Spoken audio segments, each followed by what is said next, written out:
So another Bible sharing for today, and I know na this verse will encourage a lot of you. It's in 1 Thessalonians 5:16 to 24. So medyo mahaba po siya. Pero let me read this to you. So ano to, nag-encourage ulit si Apostle Paul sa mga taga Thessalonica about the day of the coming of the Lord. So he is encouraging them to remain faithful and to be vigilant and sober because they not know the day or hour that the Lord will come. Pero this serves as a reminder lang na how we spend and live our lives, diba?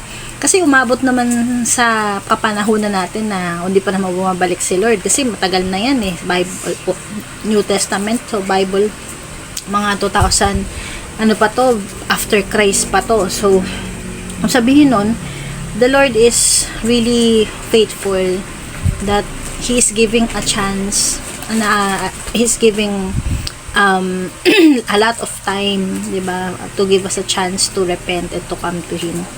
So ito ang sabi niya sa Thessalonians 5:16 to 24.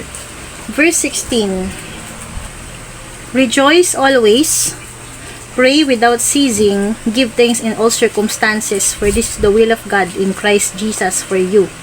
Do not quench the spirit, do not despise prophecies, but test everything, hold fast what is good, abstain from every form of evil. Then verse 23, now may the God of peace Himself sanctify you completely, and may your whole spirit and soul and body be kept blameless at the coming of our Lord Jesus Christ. He who calls you is faithful. He will surely do it.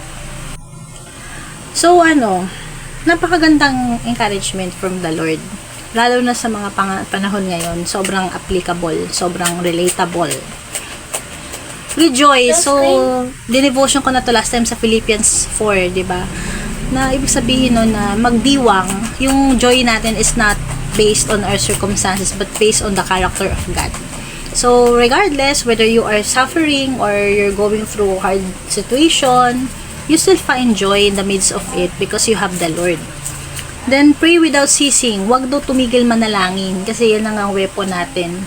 And everything is our life should be driven by prayer kasi sa lahat ng bagay, lalo yung mga hindi natin control, it's just one prayer away sa Lord, diba? All we can do is to pray and to trust Him that He is working things all together for our good. May mga pagkakataon na we don't understand what's going on, pero when we pray, it means that we surrender and we acknowledge the sovereignty and God's will over our situation. We are allowing God to move, diba? Sa situation natin. Tapos give thanks in all circumstances. Yun nga, matuto tayo magpasalamat. For me, napakalaking bagay nito when you practice the heart of gratitude imbis na nag-grumble ka. Kasi pag nagrereklamo ka, you're being negative, diba? Parang nafo-focus ka dun sa present situation. You are being so overwhelmed sa mga negative na nangyayari and nagka-anxiety ka, nag-worry ka.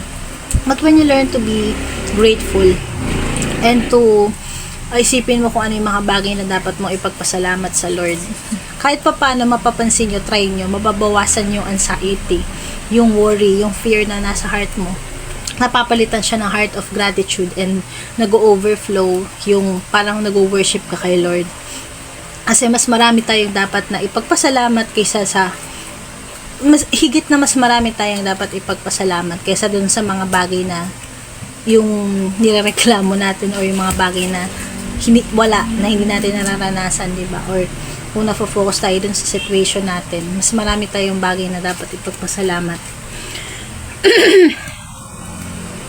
Tapos, do not quench the spirit, do not despise prophecies, but test everything, hold fast what is good, abstain from every form of evil. So, hate the evil. Tagay na-encourage dito na alam mo yung tama at mali, mag-cling ka sa kung anong tama. Tapos yung last, may the God of peace Himself sanctify you completely. So, God of peace, si Lord ang magbibigay sa atin ng inner peace, ng totoong kapayapaan na hindi kayang ipagkaloob sa atin ng kahit sino, kahit na anong bagay sa mundong ito. Si Lord lang. At sana daw, and may your soul be kept blameless. Nawa daw yung peace of God it will make you steadfast in the faith. It will make you stand firm in your relationship with the Lord until the end. No matter what happens, hindi ka bibitiw kay God. You will stand blameless in your relationship kay God, your faith. Sabihin, hindi ka magkakasala, pero mapupurify ka, masasanctify, kumbaga nasasanctify ka, mentras na lumalapit ka sa Panginoon. You're learning to surrender everything to Him. Nasasanctify yung faith natin. Yun yung way ni God for us to mature, di ba, mag-grow. He who calls you is faithful. He will surely do it, o, di ba? Gandang closing remark. Ang tumawag sa'yo ay tapat at gagawin niya kung anong pinangako niya. So, panghawakan natin yan. Lahat po ng sinasabi ni Lord, hindi man nangyari sa timeline na gusto natin, laging ito magaganap sa kapanahunan at sa kalooban niya, sa tamang kaparaanan po niya. So, everything that is going on right now, even sa mundo natin, yung mga lindol, yung mga korap sa gobyerno, mga ganyan, lahat na nangyari, hindi po yan hindi blind si Lord dyan. Hindi siya nagugulat dyan kasi alam niya mangyayari yan. Pero, manghawakan natin na He will make things, parang aayusin niya lahat in His perfect, sa kanyang, mangyayari lahat ng naayon sa kalooban niya. So, pagtiwala lang tayo sa Kanya, and it's His way for us to come to Him, to surrender our lives to Him, and to trust Him completely with our lives.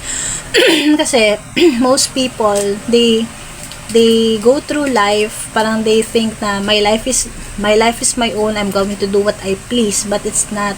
We don't own our life. Actually, pahiram lang po ito sa atin ng Panginoon. So, imbis na okay lang naman yun, yung magplano ka, mangarap ka kung ng mga gusto mong gawin sa buhay mo. Pero, i-involve natin si Lord. Let's ask Him, Lord, consult natin siya. Ito ba yung plano mo sa buhay ko? Okay lang ba sa'yo? Na ito yung lalatag ko sa'yo, ito yung mga gusto kong gawin, ito yung mga plano ko. Kalooban mo ba to sa akin? Payag ka ba dito? Kung may mga bagay kang gustong ipagawa sa akin, reveal mo sa akin, Lord. Nawa, magstay ako sa will mo. Kasi mahirap naman yung at the end of your life, feeling mo na-accomplish mo lahat, pero wala naman pala sa sentro ng kalooban ng Lord. Wala din. So, hindi mo rin na-fulfill yung purpose mo. So, let's always ask wisdom sa Lord that whatever we do sa buhay natin is always according to His will. So, ayan, lagi tayong magpasalamat, mag-rejoice, huwag tayong tumigil mag-pray. Yan ang pinaka-the best ko na masasabi. Prayer is everything Yan yung ultimate weapon. Yan lang yung mapanghahawakan natin. Kasi, yan yung reason. Sa pamamagitan ng prayer talaga, gagaan yung heart mo kasi you are actually surrendering everything to God when you pray. You're allowing Him to completely move in our lives, diba? So, yun lang. Sana naka-encourage siya sa inyo. And always pray and always trust God no matter what happens. Yun lang. Bye-bye.